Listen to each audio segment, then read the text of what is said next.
on May 26, 1951 in Encino, California, as you may know. But since you came to hear about my life, I will tell you about it. First, I will tell you about when I was young. Honestly, I thought I was as good as the boys, and I was. I was usually first to be picked by the team captain while playing with them. When I was 9, I lived in Europe for a year. That year I was homeschooled to keep up to my other school in California. Because of that, I skipped the next grade, making me the youngest in my class. Also, I had a big family. The members were Karen Ride, nicknamed Bear Ride, my sister, Dale Ride, my father, and Jose Ride, my mother. Both Dale and Jose Ride were teachers, though my mom, Jose Ride, also worked at a women's prison. Sooner or later, I got married to Steve Foley in blue jeans and rugby shirts. My husband, Steve, is going to space in a couple of years.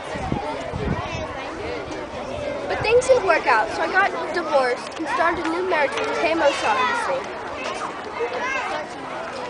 Next, I'll tell you about my education. I was pretty smart. Did you know at the age of 5 I was reading the newspaper? My favorite section was the sports page. But there are other things I liked, like Shakespeare and English. To me, Shakespeare is like solving a puzzle. But I also like tennis. Did you know because of tennis, I ended up going to a private high school where there were many celebrities' children? I later went to Swarthmore College in Pennsylvania, but soon transferred to Stanford University where I studied X-rays given off of stars. I ended up having 4 college degrees. Next, what do you think I had to do before I went to space? Get ready, of course. I had to do that for 60 hours a week for 5 years. That's a lot of hours if you count it all up. One of the rides I had to go on was called Vomit Comet, where you go straight up and then suddenly go down. I estimate that roughly 400 other people were training with me that 5 years. Only 4 were women. Another thing I had to do for training was build a robotic arm for the shuttle to use. But the hardest test by far was called drop and drag, where you'd fall off a speeding boat and have to swim back to shore wearing your spacesuit. Next, the main event that happened in my life, going to space. I went to space on June 18, 1983. In 1983, my space team was Bob Crippen, Robert Crippen, Norman Thagard, Frederick Koch, and John Fabian.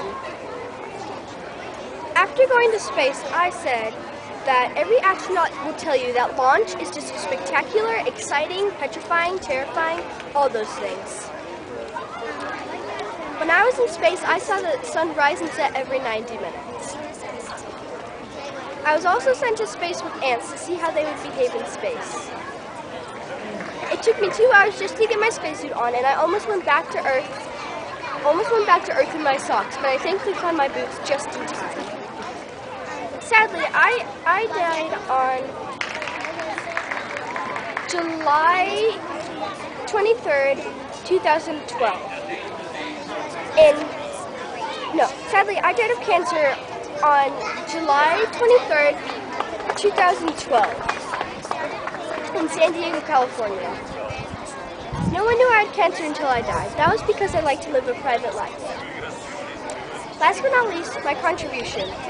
Besides being the first American woman in space, I wrote a book called To Space and Back. I believed a girl could do anything. Overall, I encourage many girls and boys to reach for the stars.